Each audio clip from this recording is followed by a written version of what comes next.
Arratsaldeon guztioi, buenas tardes a todos. Soy Asier Benavides, el presidente de la delegación en Vizcaya del Colegio de Arquitectos, y quería agradeceros la asistencia de todos vosotros a nuestra casa, a nuestra delegación, para ver la exposición que hemos organizado junto con la embajada, el consulado de Polonia, y con Eduardo Campo, al que quiero agradecer todo el trabajo que ha realizado. Y en el acto de la inauguración de la exposición también vamos a tener la charla a cargo de Enrique de Villamor y Soraluce, el cónsul de Polonia. La charla y la exposición son acerca de Ucrania, ¿no? y de los efectos tan desagradables que tiene la guerra, ¿no? sobre un país que además nos toca muy cercano, que lo tenemos aquí en las puertas de casa. Pero evidentemente Polonia no puede pasar por alto esto, y es uno de los principales protagonistas en Europa porque tiene una frontera muy importante con Ucrania, y es uno de los países que yo creo que tiene que actuar para ayudar y llevar ayuda humanitaria a Ucrania, ¿no? como todos quisiéramos. Entonces, desde el Colegio de Arquitectos, cuando se nos propuso hacer esta exposición, pues bueno, evidentemente cualquier acto cultural que sea interesante para la sociedad, pues nos llama la atención. Y con mayor motivo que además de ser un acto cultural, por ser una exposición de fotografía en sí, pues es un acto social y devastador, y es un acto de solidaridad con el pueblo ucraniano, y del que nosotros tenemos una especial sensibilidad, ¿no? Ya no solo por las pérdidas humanas, que no tienen, es incuestionable ponerse en duda su valor, pero para nosotros los arquitectos también la pérdida patrimonial del patrimonio construido pues es una auténtica desgracia, y vemos en las fotografías lo que está ocurriendo allí, y nada, se le pone a uno la piel de gallina solo de verlo y de pensarlo. Entonces también Enrique nos hablará, yo creo, de la futura reconstrucción, ¿no? que tocará en el país, que será laboriosa, pero que entre todos debemos participar y colaborar para que el pueblo ucraniano recupere la normalidad lo antes posible, ¿vale? Entonces, sin más, no me quiero extender más, que aquí el protagonista no soy yo, es el pueblo ucraniano sobre todo, y Enrique, que nos va a hacer partícipes de su charla conferencia. Enrique, cuando quieras. Sí, me escucháis, ¿verdad? Sí. Creo que es importante reflexionar sobre el patrimonio desde el punto de vista identitario, ¿no? Que mejor que con el ejemplo, ¿no? El ejemplo de los efectos devastadores de una guerra en el patrimonio, como es el caso de Ucrania. Lo habéis visto en las imágenes de la exposición, un territorio arrasado, ¿no? Y muchas veces uno se pregunta si todos esos objetivos eran objetivos militares o hay una intencionalidad detrás de la destrucción del patrimonio en sí mismo, ¿no? No me cabe la menor duda que sí la hay, que la intención justamente es arrasar con el elemento identitario, con la identidad de un país. Sucede en casi todas las guerras, ¿no? En Polonia, en la Segunda Guerra Mundial, también muchas ciudades quedaron completamente arrasadas, devastadas, con esa misma intención, ¿no? Hitler tenía una idea clara que la hablaba abiertamente. No se podía germanizar, no se podía germanizar a la gente, había que germanizar el territorio. Es decir, había que transformar el aspecto del territorio, había que transformar el escenario para que las personas que viven en ese escenario puedan sentirse identificadas con esos elementos patrimoniales que se encuentran día a día ante sus ojos, ¿no? Y yo cuando vivo en Burgos y vivo en la plaza de la catedral, y cuando bajo y veo la catedral, lo primero que pienso es mi propio espejo de mi sociedad, el espejo de mi identidad, porque representa todos aquellos que estuvieron antes que yo y que me dieron vida, educación, cultura, etcétera, etcétera, etcétera. Por lo que la sociedad igual no es tan consciente de la importancia que tiene el patrimonio. Las fuerzas sí son conscientes, porque por eso dedican esfuerzo y medios para destruirlo, ¿no? En caso de las guerras. La sociedad, como digo, no sé si es del todo consciente de ese elemento identitario que es el patrimonio. Por eso planteo también la reflexión desde aquí evidentemente tiene que haber una responsabilidad sobre aquellos que destruyen voluntariamente el patrimonio, pero la pregunta o la reflexión que lanzo es ¿y en tiempos de paz? Habría que condenar también aquellas conductas o iniciativas maliciosas, ¿no?, que tendiesen a la destrucción o transformación maliciosa del patrimonio. Yo entiendo que sí, porque la identidad es algo sagrado para una sociedad, ¿no? Hemos vivido desde el primer momento el conflicto de Polonia, de Ucrania. Yo creo que toda la sociedad europea y el mundo entero más que nunca, porque desde el primer momento hubo una rápida reacción por parte de la sociedad internacional en solidarizarse, empatizar con la terrible situación que estaba sufriendo Ucrania, con esa invasión y esa agresión directa de Rusia. Y es posible que Polonia fuese el país que dio el primer paso, ¿no? y ha sido un poco ejemplo para los demás. Pero la cuestión es que hemos podido ver la evolución día a día de cómo va avanzando, ¿no?, terriblemente esta guerra. Y bueno, las necesidades han ido cambiando. Nosotros no solamente hemos sido testigos directos, sino que hemos también colaborado y coparticipado en todo lo que hemos podido, en la medida que hemos podido, tanto desde el consulado como desde el propio Instituto Auschwitz en otras cuestiones, pero desde el consulado acercando la ayuda no solamente a Ucrania, sino a Polonia también, porque Polonia ha sufrido un desgaste importante. Se han destinado ya más de cerca de 1.200 millones de euros en ayuda a las personas acogidas, etcétera. Es decir, que no es fácil, hemos tenido la oportunidad de conversar con amigos alcaldes de pequeños municipios en los que nos decían no nos quedan fondos de todo lo que corresponde al presupuesto, por ejemplo, de servicios sociales, no nos quedan fondos para poder atender a todas las personas que tenemos aquí, porque tenemos una población que necesita ayuda que supera el 10, el 12, el 14% en algunos municipios. Por lo que, en fin, ha sido y está siendo muy complicado. Recuerdo cuando estuvimos en Cracovia, fueron en el primer mes de la guerra, y en menos de 2 semanas se llegaron a tramitar 96.000 documentos de residencia para personas acogidas de Ucrania. 96.000 documentos.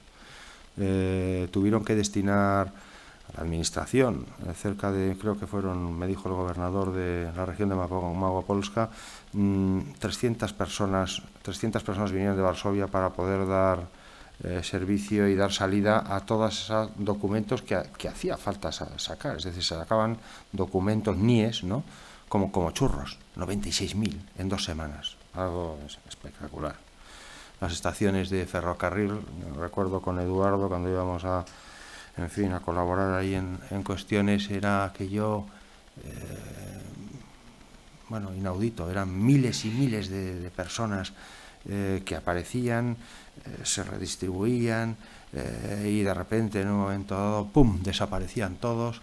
A la media hora otro tren que llegaba, miles de personas y lo mismo, ¿no? Y así durante 24 horas al día, ¿no?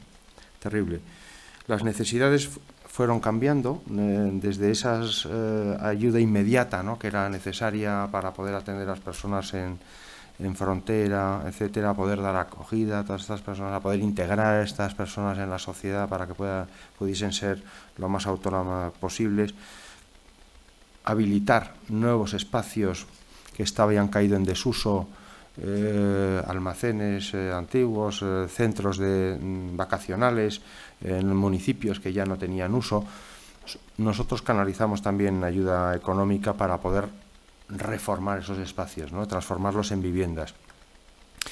Y ahora nos encontramos con una situación en la que hay que empezar a pensar ya en lo que podrá ser también ese final de la guerra en cuanto a la reconstrucción, ¿no? Ya se está hablando mucho, ya hay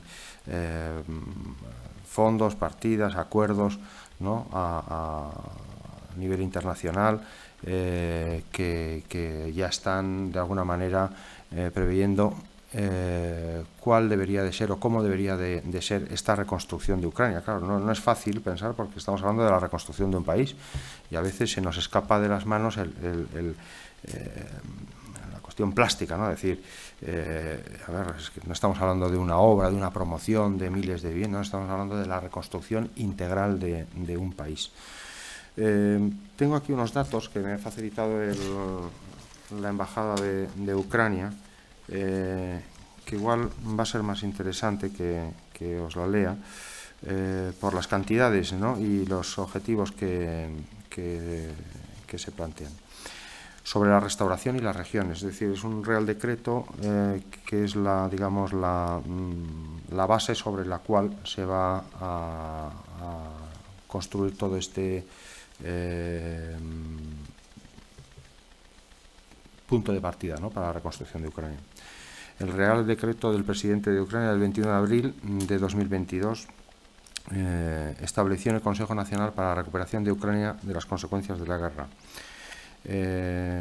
Se han establecido 23 grupos de trabajo bajo este organismo.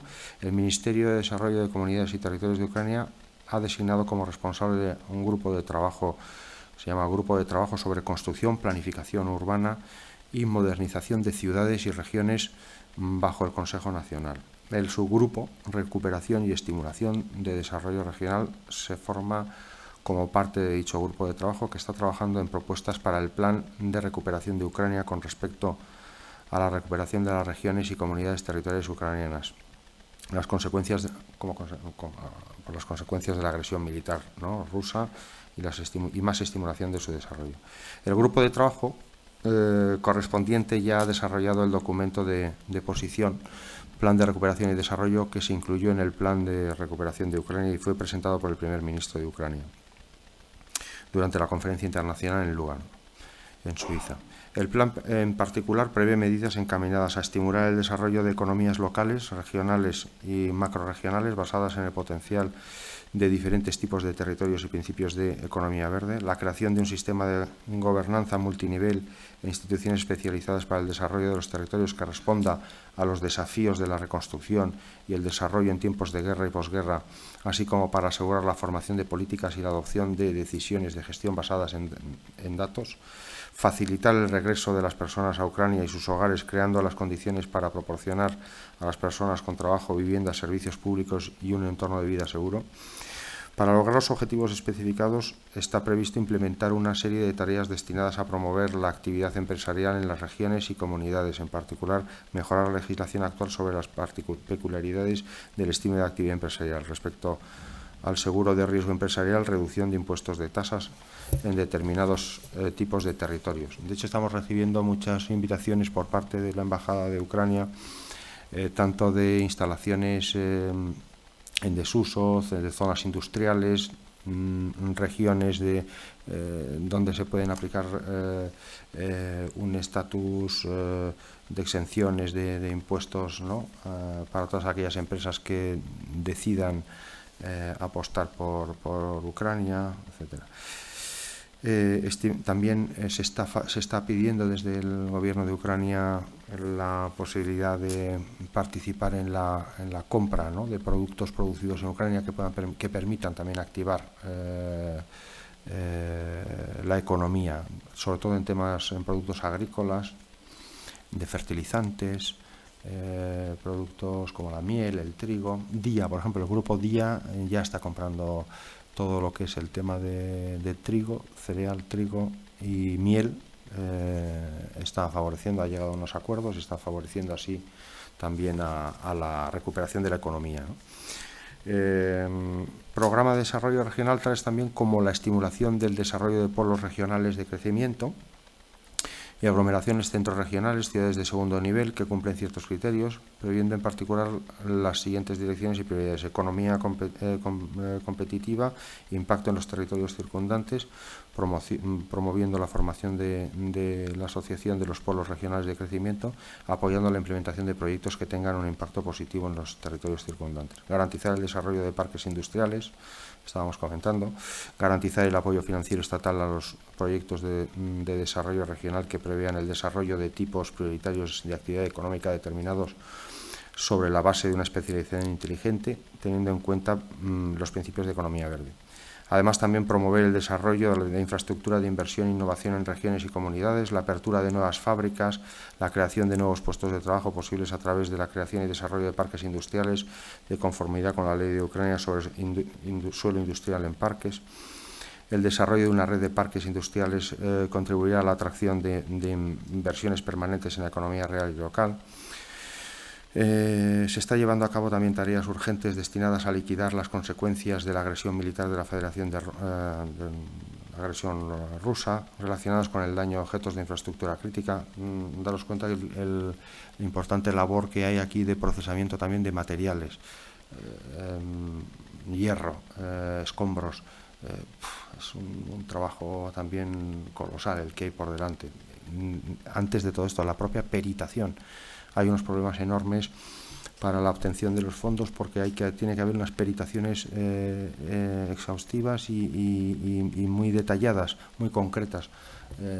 Ahí se está favoreciendo la posibilidad, lo digo por si puede interesar también al Colegio de Arquitectos, se está favoreciendo la posibilidad de que participase la Universidad de Valladolid con un departamento muy concreto que permite valorar los daños causados con un sistema de drones que sobrevuelan y tienen la capacidad de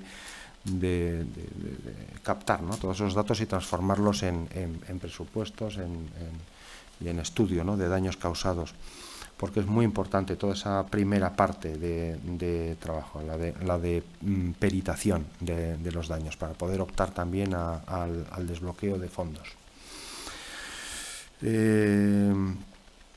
Se están llevando a tareas urgentes también destinadas a liquidar las consecuencias, como digo, de la agresión, en particular suministros de agua, empresas de drenaje, suministros de calor, edificios y estructuras, determinación de los daños causados y pérdidas, restauración del potencial económico de un Estado que crea condiciones favorables para el desarrollo de las regiones, comunidades territoriales que sufrieron como resultado de la agresión militar. Además, el Parlamento de Ucrania adoptó una ley sobre las enmiendas a la ley de Ucrania sobre enmiendas de ciertos actos legislativos de Ucrania con respecto a los fundamentos de la política estatal regional y la política de reconstrucción de regiones y territorios, que establece los principales principios legales, económicos, sociales, ecológicos, humanitarios y organizativos de la política regional estatal como un componente de la política interna de Ucrania, y también determinan los detalles de la restauración de regiones y territorios afectados por la agresión armada, ¿no?, la agresión de Rusia.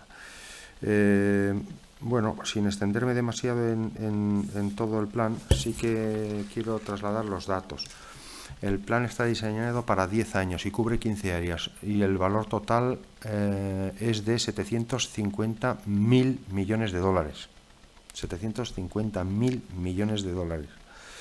De esta cantidad se espera recaudar entre 250.000 y 300.000 millones de dólares a través de subvenciones procedentes de asociaciones con terceros, con otros países. Entre 200.000 y 300.000 millones mediante préstamos o capital social, y entre 250.000 millones de dólares mediante inversiones privadas. Un total de 700, la peritación así a grosso modo 750.000 millones de dólares causados por la guerra, ¿no?, las consecuencias de la guerra. El plan se divide en 3 etapas. La primera etapa, de sostenibilidad, prevé la restauración de los objetos más importantes de infraestructura crítica para finales de 2022, no se ha cumplido. En particular, se trata de reparaciones de salas de calderas, redes, viviendas, apoyo a pequeñas y medianas empresas. Ucrania debería recibir entre 60 y 65, debería de haber recibido entre 60 y 65.000 millones de dólares para su implementación. La etapa siguiente, 2023 a 2025, implica la restauración en sí misma, la implementación de la mayoría de los proyectos de todo el plan, restauración de objetos de la esfera social, construcción de viviendas. La etapa prevé captar financiamiento por un monto de más de 300.000 millones de dólares. La etapa final del 2026 a 2032, la modernización y las medidas para la adhesión de Ucrania a la Unión Europea. Esto requiere más de 400.000 millones de dólares. A principios de septiembre de 2022, el Gobierno de Ucrania, la Comisión Europea y el Banco Mundial presentaron la primera evaluación conjunta de los daños causados por la invasión rusa. Los daños preliminares y la recuperación se estiman en 350.000 millones de dólares. Pero hay dos puntos. En primer lugar, este es un requisito mínimo y en segundo lugar, esta es una evaluación de los daños a partir del 1 de junio. Desde ese momento, teniendo en cuenta las numerosas huelgas de la Federación Rusa en infraestructuras críticas y la cantidad, pues evidentemente ha aumentado. El informe establece que para 2024 Ucrania necesitaba al menos 105.000 millones de dólares para restaurar la infraestructura social, energética y de transporte, apoyar la agricultura, comprar gas y limpiar el territorio después de la guerra. A largo plazo se necesitan alrededor de 250.000 millones de dólares más para restaurar los sectores económicos. El 25 de octubre de este año pasado, en la Conferencia Internacional sobre la Recuperación de Ucrania en Berlín, Ucrania presentó otro plan de recuperación a menor escala que en Lugano. En el evento se anunció que en 2023 Ucrania necesitaría 38.000 millones de dólares para financiar el déficit presupuestario. Se necesitan otros 17.000 millones de dólares para la restauración urgente de la infraestructura social, energética y de transporte. El 13 de enero del 23, el Gobierno de Ucrania decidió establecer la Agencia Estatal para la Reconstrucción y Desarrollo de la Infraestructura de Ucrania, que será responsable de la implementación de los proyectos de la reconstrucción del país. Evidentemente, todo tiene una dimensión muy complicada, porque, por un lado, reconstruir un país, como decimos, no se reconstruye desde una decisión gubernamental, sino que todo esto depende de gobierno nacional, regiones, municipios, etcétera, ¿no? Hay cantidad de patrimonio o de infraestructuras, de obras, de edificios que dependen de la gestión, decisión y aprobación desde el ámbito municipal. Y ahí es donde entramos de alguna manera con este European Cluster for Rebuilding Ukraine. El objetivo es crear unas herramientas ágiles que permitan conectar el mundo empresarial del sector de la construcción con las instituciones, no solamente ya instituciones a nivel de embajadas o gobiernos, sino más concretamente hacia municipios, de tal manera que haya este clúster ofrezca la posibilidad de generar vínculos emocionales entre territorios, municipios, y estos municipios, sus empresas, ¿no?, de un lado hacia otro.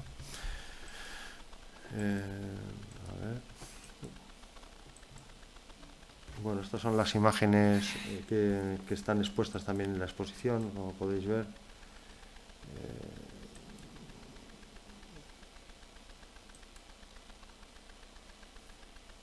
Independientemente de toda esta normativa y de todas estas reales decretos y de todas estas decisiones y negociaciones de ámbito internacional, nacional, aquí tienen que tomar decisiones los municipios, porque todo se hace desde abajo, evidentemente. Tiene que haber un marco, pero luego se trabaja desde abajo. El trabajo que hay es terrible, porque si Polonia tiene experiencia tras la Segunda Guerra Mundial en recuperación de patrimonio, y nos encontramos hoy, después de 80 años, con barrios enteros en muchas de las ciudades de Polonia que faltan por recuperar, y todavía no se han recuperado, independientemente de que no ha habido una segunda guerra, ni ha habido, sino que todo lo contrario, ha habido una facilitación, ¿no?, de la recuperación de la infraestructura por medio de la Unión Europea, la entrada en la Unión Europea, fondos europeos, la inversión de miles de empresas en el desarrollo de Polonia, ¿no?, porque intereses comunes. Es decir, que trabajo en Ucrania, pues para el próximo siglo mucho, y no solamente para los ucranianos, sino para toda Europa.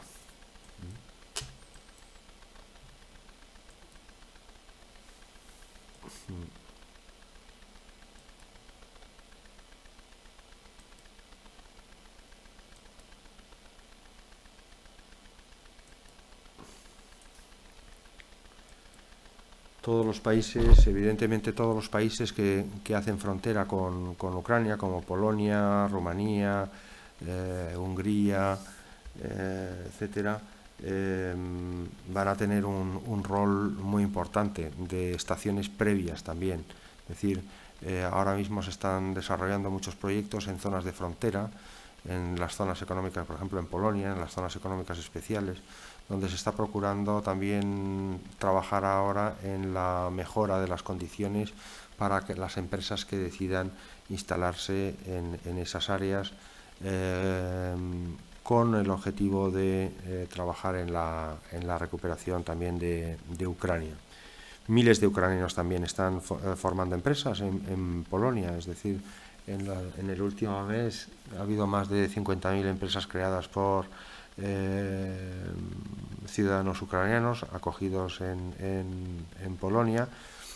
Evidentemente, todas estas personas que podían tener sus intereses, sus empresas en Ucrania, ven la oportunidad de seguir trabajando y generando recursos desde Polonia. Entiendo que lo mismo harán en Rumanía y en todos estos países fronterizos, con la intención de poder luego dar el salto a Ucrania cuando se pueda, ¿no?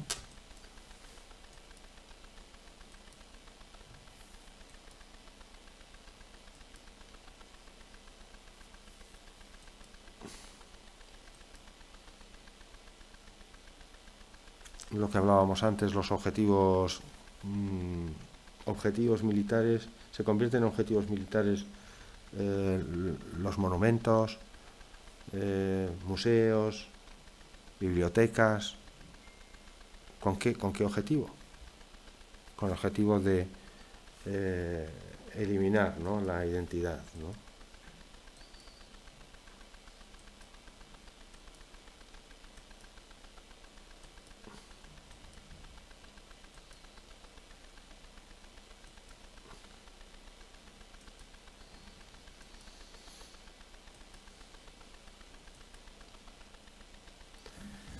Sí.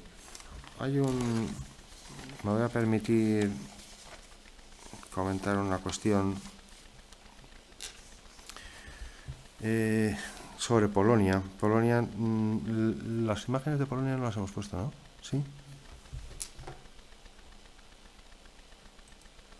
Ah, sí. Vale. Como decía, Polonia tiene una gran experiencia en la recuperación de patrimonio como consecuencia de la RASE, ¿no?, de la Segunda Guerra Mundial. Es por ello que he querido hablar también de la importancia del patrimonio, ¿no?, como elemento identitario. Decía antes, ¿no?, de la importancia del patrimonio como elemento identitario, muchas veces no tan perceptible por parte de la sociedad.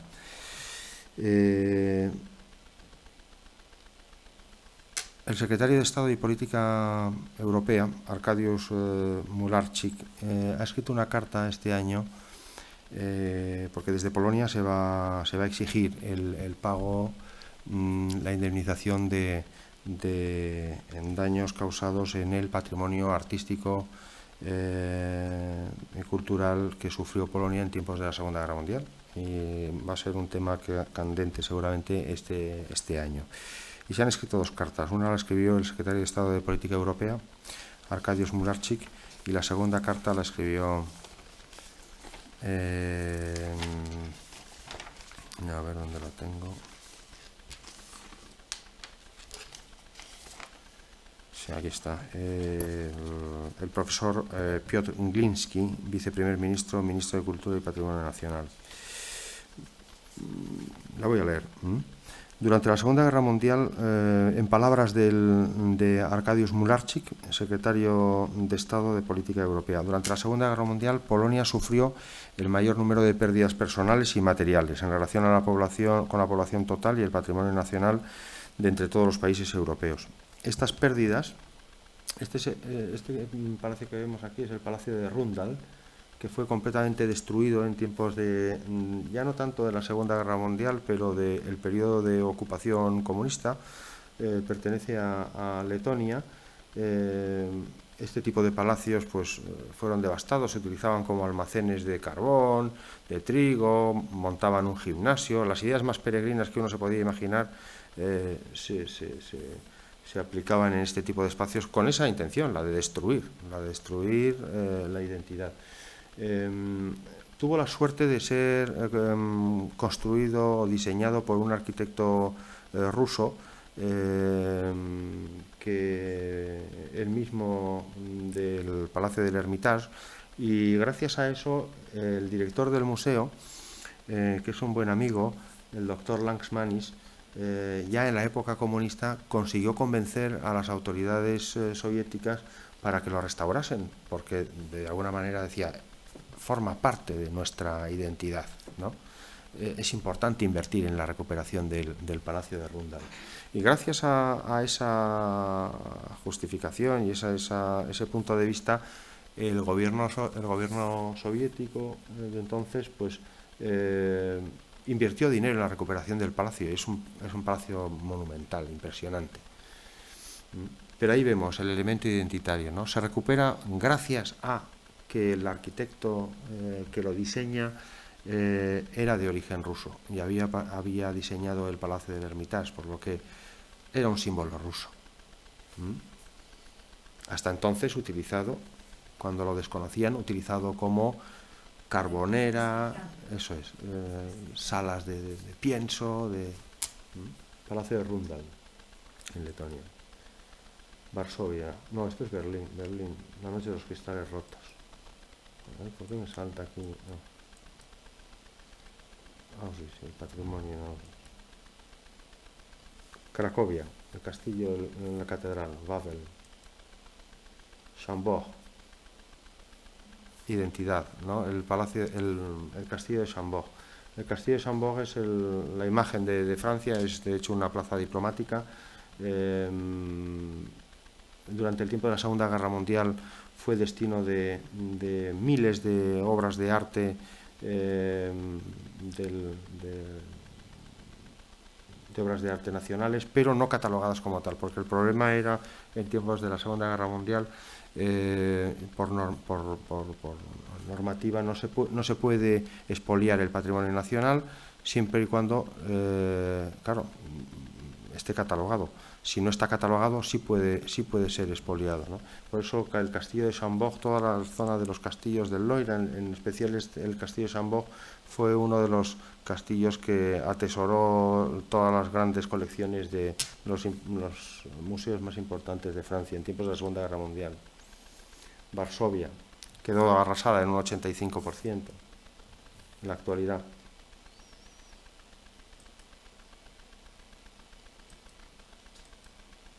Varsovia, Cracovia.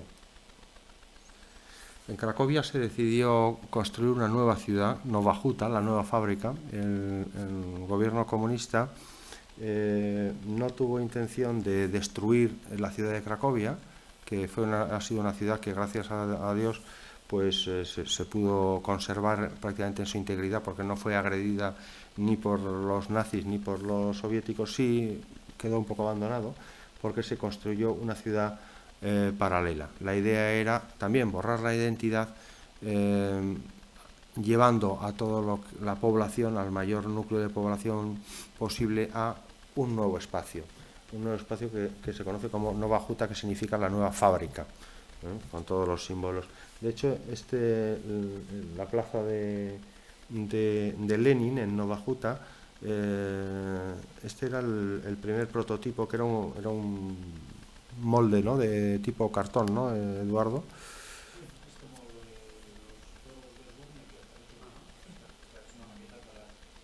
Hasta que llegase la definitiva, ¿no?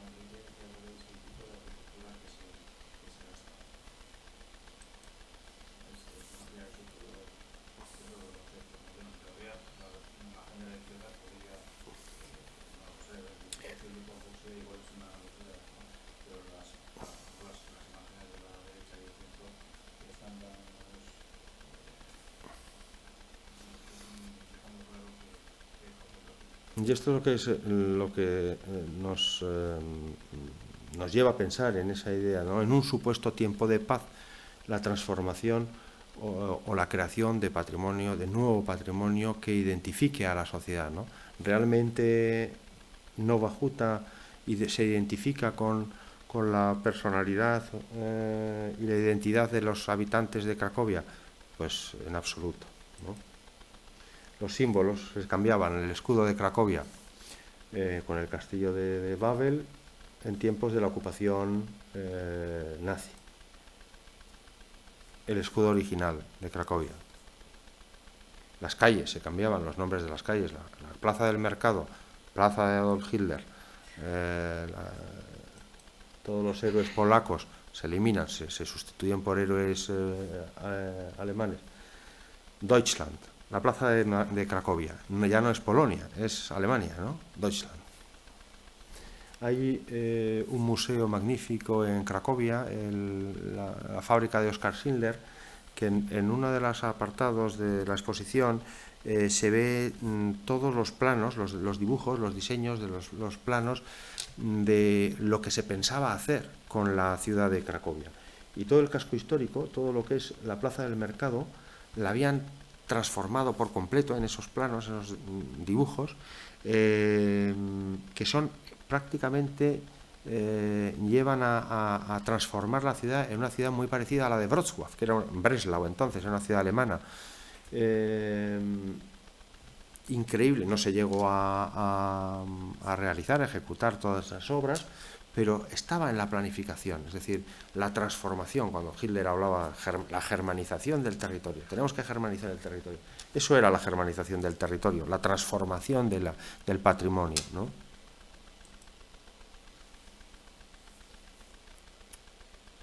El ayuntamiento en tiempos del nazismo. Estos son los planos. Aquí vemos la torre del ayuntamiento, tipo en los países eslavos, que es como una torre que queda aislada en la plaza, y sin embargo en Alemania suele estar integrado dentro de los propios edificios, ¿no? Y este era el plan, transformarlo por completo, ¿no? Proyecto nacional.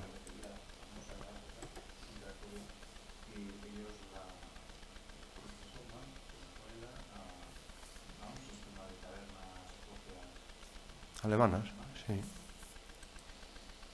La sinagoga de... Aquí es donde esto se encuentra en lo que luego fue el campo de concentración y trabajos forzados de Poissov. Es una sinagoga que volaron, todavía están las ruinas de la voladura de la sinagoga. El campo de Poissov, que era un campo de trabajos forzados, se construye sobre 2 cementerios judíos. Otra vez también, ¿no?, es la agresión a la identidad, ¿no? Pero hasta el punto de crear el propio campo de trabajos forzados sobre 2 cementerios que arrasan, destrozan la sinagoga, ¿no? Toda esta... todo lo que es el conjunto de religioso, ¿no?, de la identidad más, más íntima, ¿no?, del mundo judío en Cracovia, ¿no? Estaba el campo de Kłaszów, al lado el gueto de Podgórze, que era un antiguo barrio austriaco que transforman en el gueto.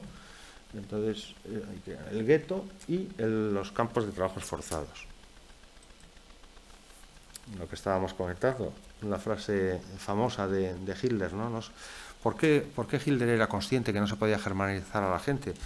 Polonia había sido ocupada durante 127 años por las tres grandes potencias, el Imperio Austrohúngaro, Prusia, Rusia, y al final de la Primera Guerra Mundial, cuando recuperan sus fronteras, Polonia nace más Polonia que nunca. Se funda la Segunda República, en fin, el gobierno polaco y la sociedad polaca, todos están en el mismo barco, ¿no?, con ese deseo de recuperar su identidad, su cultura, sus canciones. Entonces eran muy conscientes de que es muy difícil convencer a alguien de que no es quien es. Sin embargo, arrasar con el territorio, eliminar a todas aquellas personas que forman parte de una sociedad para sustituirlas por otras y cambiando el escenario, podía ser un plan perfecto para conseguir esos objetivos geopolíticos, ¿no?, de la Segunda Guerra Mundial, y económicos, ¿no?, geopolítico-económico del Tercer Reich. Los marcos vacíos. Esto es un programa que en Polonia se pone en marcha para recordar todo ese patrimonio artístico expoliado. Hay varios museos que exponen marcos vacíos, marcos que contenían una obra concreta, que quedó el marco, pero la obra se la llevaron. Y es una forma de recordar ese patrimonio expoliado. Y es aquí donde cobra sentido la carta que escribe el secretario de Estado de Política Europea, que os la termino de leer. Las pérdidas fueron el resultado principalmente de la política de ocupación alemana, motivada por la creencia de la inferioridad racial de la población polaca. Los alemanes exterminaron de forma deliberada y organizada a la población en los territorios ocupados y explotaron intensamente a la población polaca, tanto mediante trabajos forzados como mediante una economía de saqueo. También drenaron el capital que habían acumulado a lo largo de los siglos saqueando depósitos, imponiendo excesivas cargas fiscales y trasladando los costes de la guerra y la ocupación a la sociedad polaca. La culminación del trabajo de destrucción fue la demolición de la capital del Estado, Varsovia, y de miles de ciudades y pueblos polacos.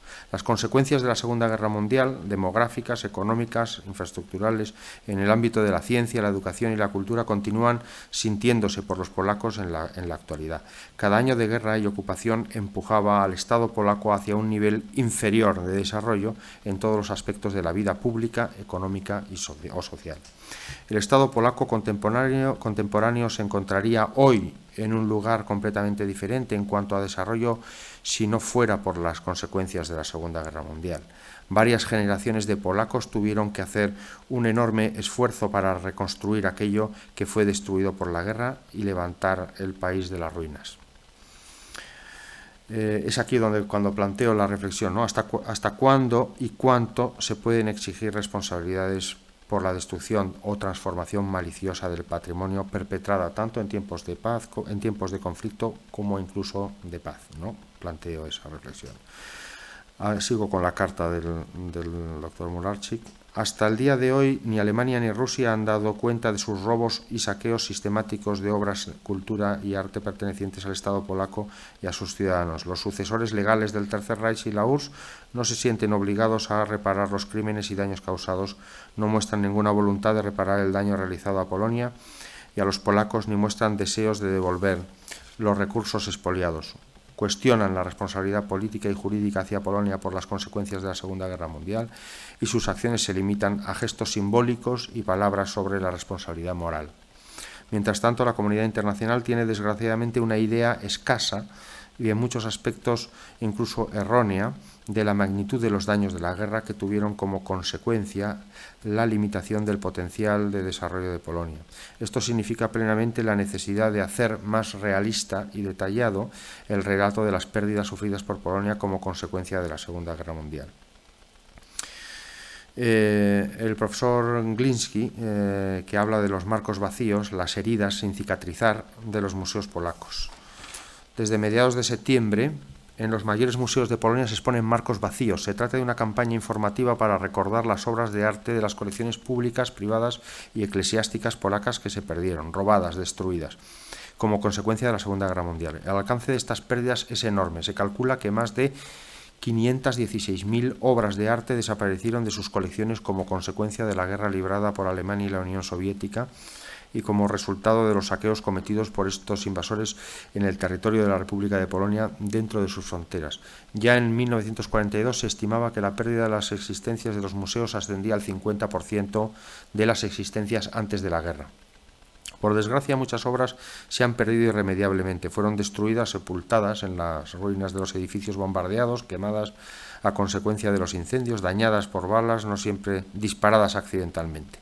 Los marcos vacíos en los museos polacos son un símbolo del patrimonio perdido, pero también un signo de esperanza para el retorno de las obras de arte incautadas y exportadas ilegalmente que siguen fuera de nuestro país. No es casualidad que se inaugurase la campaña Marcos Vacíos en los museos polacos justo antes del aniversario del ataque de la Unión Soviética a Polonia el 17 de septiembre del 39. Con ello se quiso recordar que la República de Polonia fue víctima de dos agresores, Alemania y Rusia soviética. De todos los países que participaron en la Segunda Guerra Mundial, ocupados o combatientes, fue Polonia el país que sufrió las mayores pérdidas, tanto en términos de víctimas, aproximadamente 6 millones de ciudadanos de la República perdieron la vida, como en términos de cultura, patrimonio y arte. Los marcos vacíos han aparecido hasta ahora en 12 museos, los mayores museos nacionales, así como en instituciones regionales más pequeñas y museos de distrito. Unas placas y una señalización especialmente preparadas recuerdan las obras de arte y objetos históricos saqueados de estos museos durante la Segunda Guerra Mundial por los invasores procedentes tanto de Occidente como de Oriente. Como parte de la campaña, los visitantes también pueden ver los marcos vacíos originales que dejaron los objetos saqueados. Hay muchos marcos de este tipo en los almacenes de los museos polacos. Son testigos mudos de las obras retiradas ilegalmente del territorio de Polonia ocupada. Desde el principio de la guerra, los alemanes llevaron a cabo un saqueo planificado y sistemático de las colecciones públicas, privadas y eclesiásticas polacas. Estas colecciones fueron llevadas al interior del Tercer Reich o a depósitos especialmente preparados en Baja Silesia y Pomerania. Los funcionarios alemanes utilizaban objetos del museo para decorar sus propias oficinas y viviendas. Sin embargo, no solo los alemanes se dedicaron al saqueo de bienes culturales polacos. Con el avance del frente oriental, las llamadas brigadas trofeo del Ejército Rojo entraron en Polonia. Se les encomendó la tarea de localizar, requisar cualquier objeto valioso del patrimonio material, obras de arte, colecciones de museos y archivos. Estas actividades se convirtieron rápidamente en burdos robos y ejercicios de devastación. Era pillaje a diestro y siniestro. Los primeros registros de bienes culturales perdidos de las colecciones polacas fueron creados en septiembre del 39. En muchos museos el personal intentaba documentar de forma continua, en la medida de lo posible, qué objetos se llevaban y de dónde. La campaña de reivindicación iniciada poco antes de la guerra permitió recuperar algunas de las reliquias saqueadas, pero esta campaña fue interrumpida en la década de los 50, 1950. Desde entonces, claro, Polonia ocupada por un gobierno títere, ¿no?, de la Unión Soviética. Desde entonces y hasta principios de la década de los 90, la restitución de las obras de arte no formó parte de la política oficial del Estado. No fue hasta que se produjeron los cambios en el sistema político que se pudieron reanudar los casos de restitución. En 1992 se creó la base de datos de pérdidas de guerra, un registro, es decir, que hasta desde el final de la guerra, al quedar Polonia bajo la ocupación soviética con ese gobierno títere comunista polaco, hay silencio absoluto. Se prolongó ese silencio durante 40 años y desde el año 92 para acá es cuando se está intentando recuperar parte de ese patrimonio expoliado, ¿no? un registro nacional de bienes culturales perdidos como consecuencia de la Segunda Guerra Mundial en el territorio. La base de datos gestionaba hasta el día de hoy por el Departamento de Restitución de Bienes Culturales del Ministerio de Cultura y de Patrimonio Nacional cuenta con más de 66.000 registros y sigue creciendo. Actualmente hay 130 casos de restitución pendientes gestionados por el Ministerio de Cultura polaco en 15 países, gracias a las actividades de restitución del Ministerio de Cultura y Patrimonio Nacional de la República de Polonia. Más de 600 objetos de gran valor han sido devueltos a sus colecciones de origen. Los marcos vacíos, que ahora se pueden ver en los museos polacos, siguen esperando el regreso de sus obras de arte. No es raro que se conviertan en pruebas importantes en el proceso de restitución, los propios marcos, ¿no?, que se conviertan en pruebas importantes en el proceso de restitución del objeto robado. Las marcas de propiedad o las etiquetas del inventario de una determinada colección adheridas al marco, que pueden corresponder al cuadro deseado, incluso a partir de fotografías de archivo, suelen ayudar a confirmar la pertenencia de un cuadro a una colección de antes de la guerra. En el caso del lienzo interior de la Catedral de Milán, de Marcin Zaleski, recuperado en 2019, el marco original del cuadro, realizado aproximadamente en 1840 y elegido por el propio artista, se conserva en la colección del Museo Nacional de Varsovia. Se identificó por el antiguo número de inventario situado en su parte trasera y por la placa con el nombre del artista colocada hace años en la parte delantera en uno de los lados más cortos. La pérdida de guerra polaca más famosa del mundo es un cuadro de la colección del Museo de los Príncipes Czartoryski de Cracovia, el retrato de joven de Rafael. También dejó un marco vacío que puede verse todos los días expuesto en el Museo de Cracovia. En la película de 2014 de Monuments Men, dirigida por George Clooney, hay una escena en la que los alemanes que huyen liquidan uno de los depósitos de arte prendiendo fuego a los objetos allí almacenados. El cuadro retrato de joven desaparece entre las llamas. Sin embargo, desde Polonia estamos convencidos de que en realidad no fue así. El Estado polaco seguramente lo guardarían a buen recaudo. El Estado polaco nunca dejará de buscar esta excepcional obra, así como el resto de bienes culturales incautados durante la Segunda Guerra Mundial. Nuestro objetivo es hacer que los marcos y vitrinas vacías de los museos polacos se llenen de obras de arte recuperadas. La actual guerra de Ucrania, provocada por Rusia, está devastando su patrimonio e infraestructuras. Europa debe de jugar un papel importante, no solo en la aceleración del proceso de reconstrucción del país, sino también en la preservación de su patrimonio y de su identidad. Sin duda, la reconstrucción de Ucrania se presenta como un importante reto para Europa, en el que derechos humanos y cultura democrática son los pilares básicos para reconstruir el país. Reconstruir Ucrania es, sin lugar a dudas, contribuir a consolidar las bases identitarias de Europa. Muchas gracias.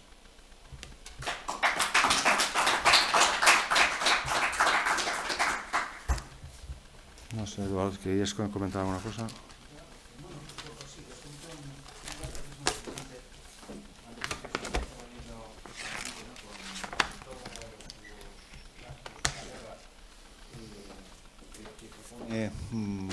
Ese documento que nos ha pasado la embajada hace unas semanas, ¿no?, de cuánto cuesta la reparación de su patrimonio en proyectos civiles. Entonces, eso llega, lo tienen valorado, llega a una suma desorbitante. Y es lo que está pasando también en Ucrania, ¿no? ¿Cuánto vale el trabajo que no se está haciendo ahora, ¿no? Que están los soldados defendiendo en el frente y no se está trabajando ni en el campo, ni en las industrias, ni en nada. ¿Cuánto valdrá, imaginemos, si hacen prisioneros el trabajo que les obliguen a hacer? Es un dato que igual no se ha tenido en cuenta en las guerras, pero es que es pura economía. Y bueno, yo, si quieren, les puedo explicar algunas fotos. Realmente hablan solas, ¿no? La destrucción es muy fácil de entender. Y también es verdad que hay que reflexionar. Es muy fácil destruir, es lo más fácil que hay en este mundo. Lo mismo matar a alguien que golpear un coche contra una pared, que tirar una bomba. Es muy difícil construir, es muy difícil tener niños, es muy difícil acabar una carrera, es muy difícil comprar un coche y tenerlo en buen estado o diseñarlo, ¿no? Realmente la guerra es la parte, vamos a decir, fácil, que se puede hacer con muy poca cabeza y se puede destruir, ¿no? Entonces, bueno, pues yo, si quieren, pues comentamos algunas imágenes y si alguien... Vale, si quieres, Eduardo, pasamos ahora a ver la exposición. Lo único, si quería recordarles, bueno, antes de eso, no sé, yo me quedo un poco con la parte pesimista, aunque no sea plato de buen gusto decirlo aquí ahora, que puede ser que, por ejemplo, ha habido un plan, ¿no?, del gobierno ucraniano, que nos leías al principio el decreto, que creo que era de no sé qué fecha has dicho, pero abril, mayo del 22, por decir algo, no sé.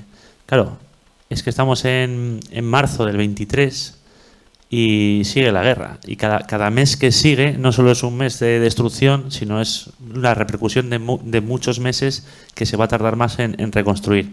Entonces esa es la parte que yo creo que más negativa de todo esto, es que no sabemos si la guerra va a acabar dentro de un mes o dentro de... Bueno, no voy a decir nada por no crear malestar, pero que ese es el principal problema, es que no sabemos cuándo va a acabar esto, que desearíamos todos que acabase mañana y podamos empezar desde mañana a reconstruir cosas, porque mientras esté el territorio ocupado y litigando, estamos perdiendo mano de obra para todo, pero encima seguimos destruyendo, no podemos empezar la reconstrucción, y es una parte que nos deja todo con una ambigüedad que no sabemos cuándo podemos comenzar. Pero bueno, sin más. Bueno, si queréis alguien aportar cualquier cosa, me pedís el micro.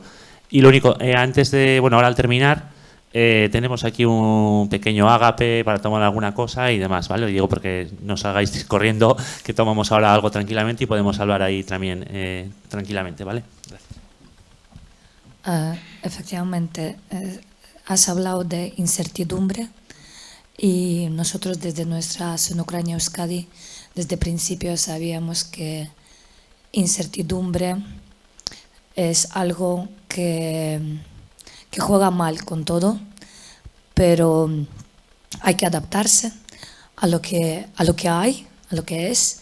Estamos conscientes de lo necesario que es luchar, defender, pero también yo creo que aquí se ha mencionado antes de que ya sabemos qué nos tocará hacer. Entonces hay que poner manos a la obra. Todas las herramientas que están dotados todos los países europeos, la tecnología, los proyectos innovadores, esto va a ser el motor de poder actuar cuanto más antes. Y ya teniendo la experiencia, especialmente aquí bien ha descrito ahora Eduardo, que tantos años se ha perdido en Polonia, de que el gobierno estaba callado, de tantas pérdidas culturales que ha tenido el país, que era enorme, no se ha hecho nada. Entonces vamos a aprender de esto, vamos a no repetir los mismos errores, vamos a reclamar, y es ahora, a pesar de que la destrucción, los bombardeos siguen, pero hay que ir poquito a poco. Estos proyectos como hoy, esta exposición, crea la sociedad consciente, anima a la juventud de saber por qué la labor es importante. Y pues nosotros desde la poca, ¿no?, nuestra conciencia como ucranianos, pues agradecemos esto, porque es esto lo que la sociedad ucraniana es muy dinámica. Por ejemplo, Víctor ha llegado hoy aquí para buscar estas redes para poder ayudar a los que están allí en Ucrania, necesitan su ayuda. Entonces estamos preparados, listos para aprender de los demás, porque así, aprendiendo y uniendo lazos, podemos actuar mucho más rápido.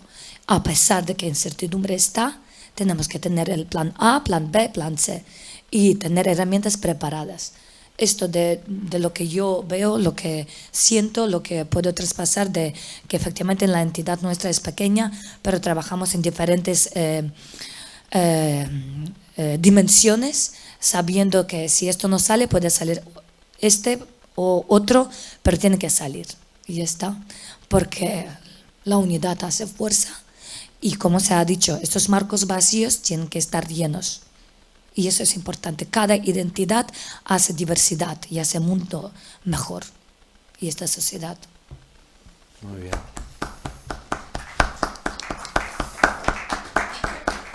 Bueno, yo quería solamente un poco contar la experiencia viendo las fotos de destrucción de los edificios, los museos, y me acuerdo cuando yo solo tenía 18 años, viajaba acompañando a unos investigadores de Hungría, les acompañaba como la guía, como traductora. Ellos hicieron reportajes sobre Polowieckie Baby, los monumentos de Polowetz, de los monumentos típicos estos de mujeres hechos de piedra. Y el último punto final de investigación y filmación era Mariupol. Era el museo de la cultura local, del regional.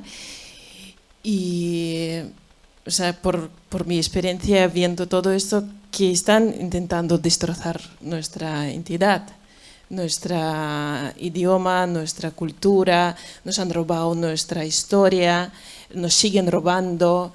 Y aquí, cuando pasó la guerra, empezó la guerra en 2014, pues yo me he unido junto con Oksana, con otras chicas ucranianas. No las que están echando de menos a los tiempos soviéticos, y aquí hay unas cuantas personas, entidades falsas, que llaman y piden ayuda para Ucrania, pero ni siquiera nos hablan en nuestro propio idioma. Yo soy de Odessa. Mi lengua materna, desgraciadamente, es ruso, pero es la historia ya pasada. Ahora estoy ya, gracias a la comunidad ucraniana de aquí, estoy hablando ucraniano. Lo que siempre me preguntaba ahí, ¿por qué ahí no hablamos ucraniano? Si mi abuelo del pueblo de Odessa, de la región de Odessa, hablaba ucraniano, hablaban ahí ucraniano, pero claro, cuando llegaron al pueblo grande, la ciudad, pues todos ahí como que ruso, todo el rato ruso. Incluso mi abuela, sí que nacida en unas cuantas generaciones de Odessa, tenía unas frases que son ucranianos, que provienen de la lengua ucraniana. Y aquí, pues, gracias a Enrique, que te hemos conocido, es una suerte que sentir que no estamos solos. No estamos solos contra esta lucha, que luchamos aquí también. Y yo veo el futuro unido junto con Polonia, junto con los países que están rodeando a Ucrania, y nosotros, y Euskadi, y con la fuerza vasca aquí también vamos a reconstruir nuestro país, que está luchando por democracia de todos los países europeos y el resto del mundo. Muchas gracias.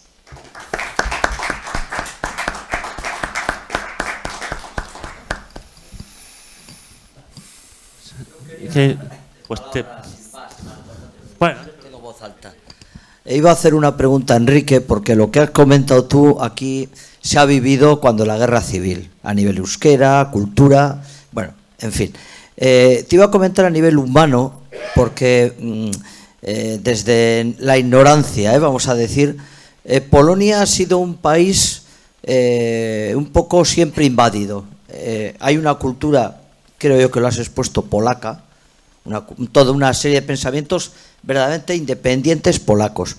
Y Ucrania, sí, eso es, Ucrania, tiene a nivel televisión, todo ves gente que dices más vinculada o más unida a la comunidad europea que a Rusia. Teniendo en cuenta que Ucrania ha sido la gran mina. Hitler, en sus estrategias de guerra, lo primero era Ucrania, era la joya de la corona, tiene de todo. Y los rusos, otro tanto de lo mismo. Entonces, a nivel humano, hay zonas de Ucrania que dicen que es prorrusas y tal. A nivel un poco cultura humana, vamos, como país o como etnia o como quieras, ¿cómo ves tú eso? Como los polacos está claro que son polacos. Han pasado los rusos, pero ellos, polacos. Y Ucrania, hay una división, o verdaderamente, iba a decirte, en general, los ucranianos son un pueblo aparte. Hombre, yo creo que los mejores que pueden responder son los ucranianos que tenemos aquí.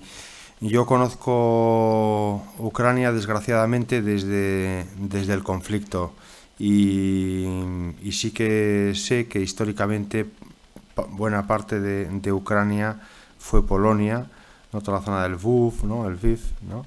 Leópolis, y hay unos vínculos históricos, emocionales importantes, ¿no?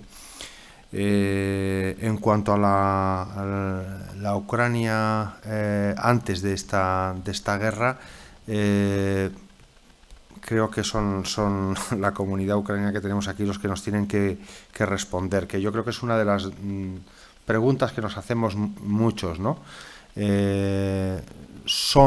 ¿Tienen todos ese sentir ucraniano o hay parte de población ucraniana que tiene un sentir ruso, ¿no?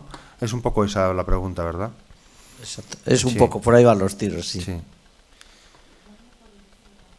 Sí, por supuesto.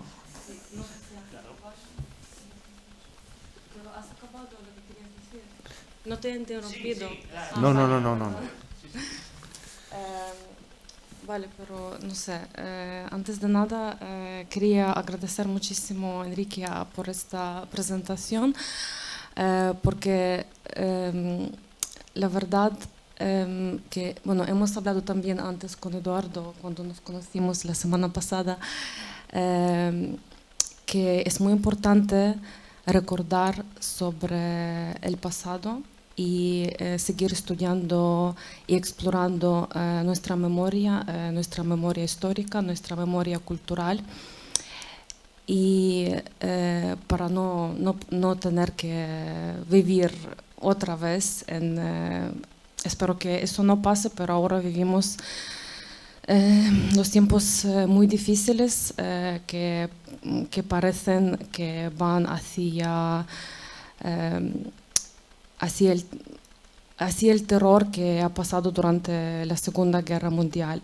Entonces no queremos que esto pase y queremos, para que esto no suceda, para que no lleguemos a una situación aún más grave, y la situación es bastante grave ahora mismo, pero no queremos llegar a una situación cuando estén involucrados aún más países en esta guerra.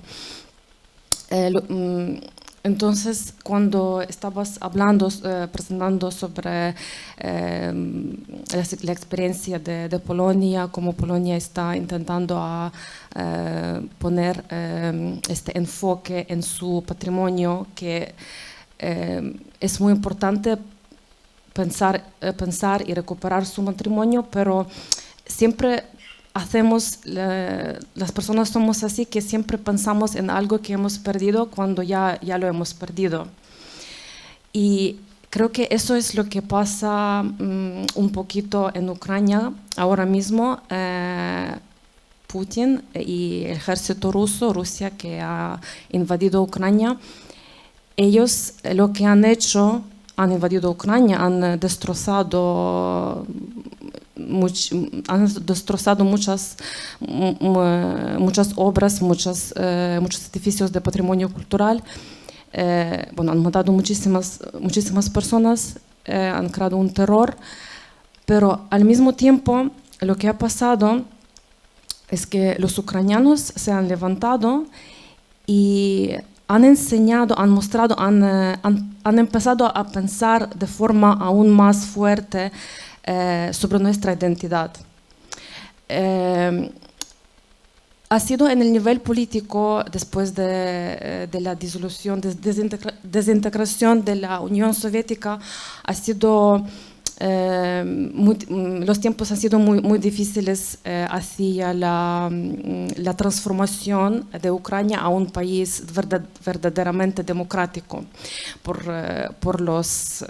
las personas que tuvimos en el gobierno. Luego, con la revolución de naranja en 2004, empezó todo hacia la sociedad más democrática.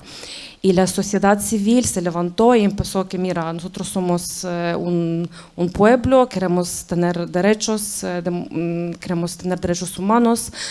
Y pero nos seguían diciendo como, mira, aquí tenemos este, aquí tenemos el oeste, en el oeste hablan más ucraniano, en el este hablan más ruso, sois muy diferentes. Así nos estaban como intentando a separar, sí, pero al mismo tiempo intentando decirnos que no somos un pueblo, porque hablamos diferentes idiomas. Porque hablamos, la gente que habla ruso, que es un pueblo diferente a las personas que hablan ucraniano. Pero ahora, con esta guerra, hemos entendido que no es así, que hemos encontrado muchísimas cosas en común, que los ucranianos que hablaban ruso, eso no significa que ellos no son ucranianos, ellos solo hablaban ruso porque ruso era el idioma del país, como el idioma que se fue como imponiendo desde las generaciones, y la gente no se cuestionaba por qué están hablando ruso, solo empezó a cuestionarse ahora, como, ¿por qué yo estoy hablando ruso? Pero yo soy ucraniano, yo soy ucraniana, y en los últimos, no estoy hablando solo sobre la invasión rusa a gran escala ahora en 2002, pero a partir de 2014, aunque empezó la invasión de Crimea, invasión en Donetsk y Luhansk, la cultura ucraniana empezó a desarrollarse muchísimo, ha sido como un salto grandísimo, aparecieron muchos, se empezaron a imprimir muchísimos libros en ucraniano, muchísimas canciones, muchísimas películas en ucraniano. Entonces el cine ucraniano empezó a renacer, porque en los años 60, no sé si sabéis, pero en los años 60 el cine ucraniano fue uno de los más principales, de los más conocidos cines en Europa. Con Dovzhenko, no sé si conocéis Dovzhenko, Parajanov, Sergei Parajanov, Alexander Dovzhenko. Entonces ahora como el renacimiento de la cultura ucraniana, y en este momento del renacimiento empieza la invasión a gran escala, y la gente se pone así enfadada, como, mira, nosotros no solo queréis nuestro territorio, también queréis robar, queréis destruir a nuestra capacidad de poder continuar haciendo nuestra cultura, a poder continuar expresándonos a través de nuestra identidad y desarrollarnos. Entonces es como todos los profesionales culturales, todas las personas que trabajan en la industria de cultura están parados ahora porque no pueden trabajar. Por ejemplo, el año pasado tuvimos en octubre tuvimos la oportunidad de traer aquí a Bilbao, a Euskalduna, un teatro que se llama Azovstal, que es un teatro independiente creado por un grupo teatral de Kiev, que han creado específicamente una obra sobre lo que pasó en Azovstal. Y ellos no tienen ningunos recursos para mostrar su obra ni nada, pero su obra la han creado en un refugio antiaéreo. No tenían otra oportunidad. Entonces, la gente la gente está más y más convencida de que toda esta división que nos estaban diciendo que existía, en realidad no existía, porque solo cuando ahora nos hemos sentado y empezamos a hablar uno con otro, hemos entendido que somos un pueblo. Tenemos una cultura muy bonita que tiene una historia milenaria, y tenemos la obligación de desarrollarla y de mantenerla. Y bueno, no sé, algunos pensamientos así un poco en voz alta. No sé si he respondido a alguna pregunta.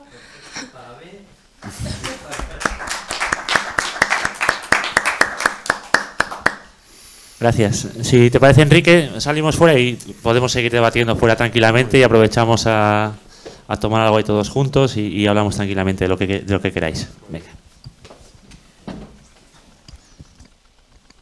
Bueno. No he dicho nada, Enrique, porque ya te hemos dado un fuerte aplauso antes, pero muchas gracias por la conferencia, joder, faltaría más.